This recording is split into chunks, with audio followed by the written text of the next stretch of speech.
ET now स्वदेश के और ईटी नाउ के मैनेजिंग एडिटर निकुंज टालिया भी जुड़ रहे हैं। निकुंज, गुड मॉर्निंग। फिर से थोड़ा सा क्रूड बढ़ा है, ताकि मैं ये तो नहीं बोलूँगा बहुत परसेंटेज में बढ़ा है, बट मार्केट का थोड़ा साइडवेज होगा। ये सारी चीज़ों को डाइजेस्ट करने में थोड़ा और अभी समय लगेगा सर, या फिर लग रहा है कि ये जो रैली है थोड़ा और कंटिन्यू हो जाएगी और 16,000 के ऊपर भी हम आ सकते हैं?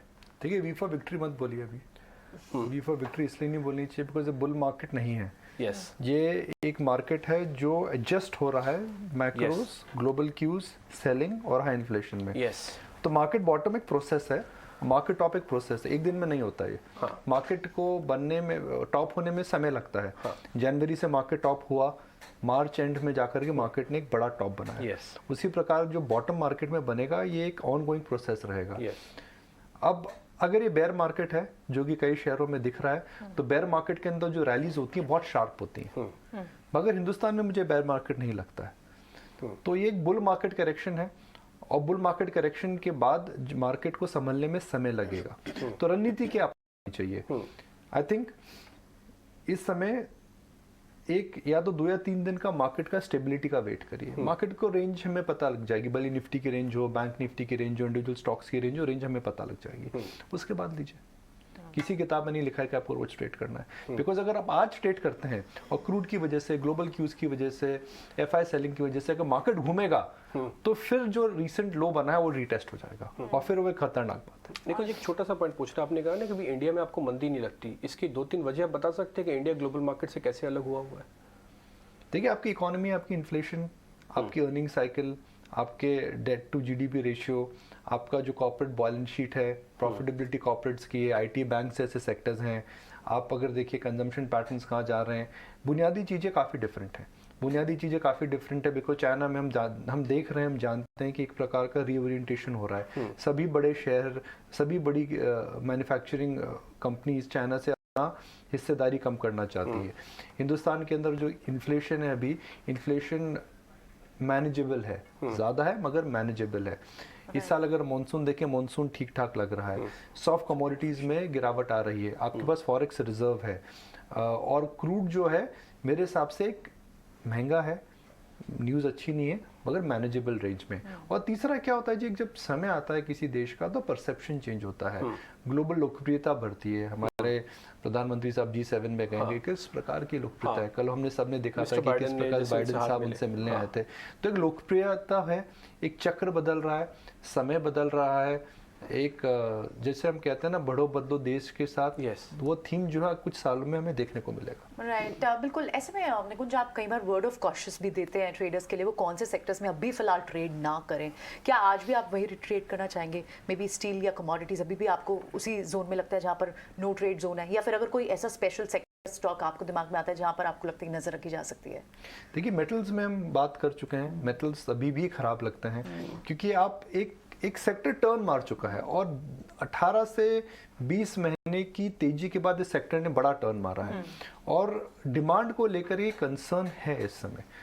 तो जितनी भी कमोडिटी डोमिनेटेड कंपनीज हैं, स्पेशली कमोडिटी प्रोड्यूसर्स, क्योंकि शुगर, मेटल, स्टील, उन सभी शेयरों को कुछ दिन अभी अवॉइड करना चाहिए। Just because Tata steel has fallen और हिंडाल्को हैज फॉलन, मुझे ही नहीं लगता इस समय जाकर के उनमें खरीदारी करनी चाहिए।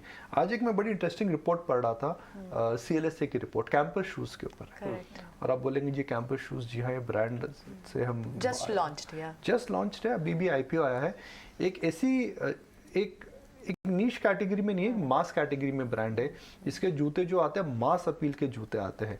हिंदुस्तान के अंदर मैंने हमेशा सीखा है, एक शब्द जो है या एक वाक्य जो चलता है, सस्ता सुंदर टिकाऊ।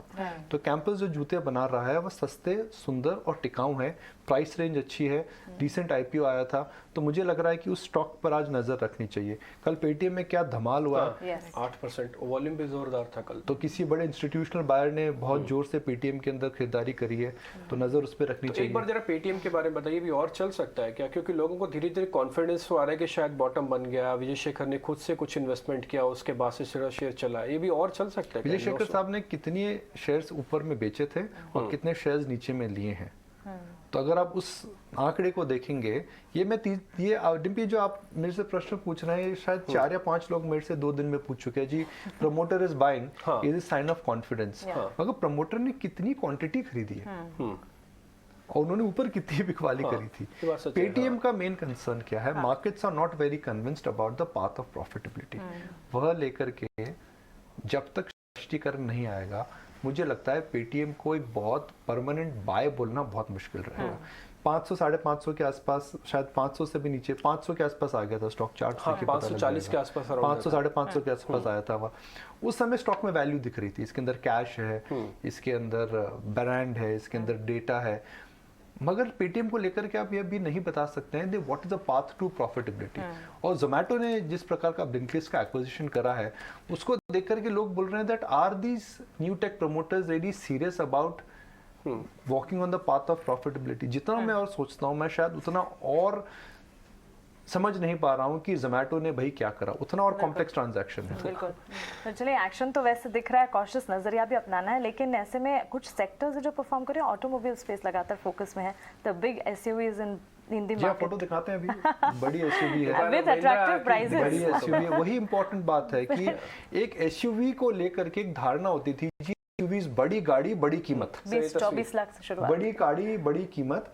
मगर अफोर्डेबल एसयूवीज जो एक ट्रेंड हुआ है, स्कॉर्पियो ने चालू करा था, उसके बाद हमने देखा था कि क्रेटा की छोटी एसयूवी आई थी, मारुति इस सेगमेंट में आ चुकी है। एसयूवी मार्केट इंडिया में एक्सपैंड कर रहा है, छोटी गाड़ी का जो मार्केट है वो कॉन्ट्रैक्ट कर रहा है। जाहिर है, इससे हम कहते हैं तरक्की या उन्नति। आप हर चीज में वैल्यू माइग्रेट करना चाहते हैं। एक जमाना आता था, बोलते थे जी buy small cars because cycle वाले स्कूटर ले रहे हैं, स्कूटर वाले गाड़ी ले रहे हैं, और बड़ा पैमाना होता था, जो बड़ा पैमाना होता था। अब मैं उस बात को आगे बढ़ाता हूँ, जो छोटी गाड़ी वाले बड़ी गाड़ी ले रहे हैं। तो एक बड़ा ही कंपैरेटिव मार्केट है, बड़ा इंटरेस्टिंग मार्केट है, शानदार गाड़ी है।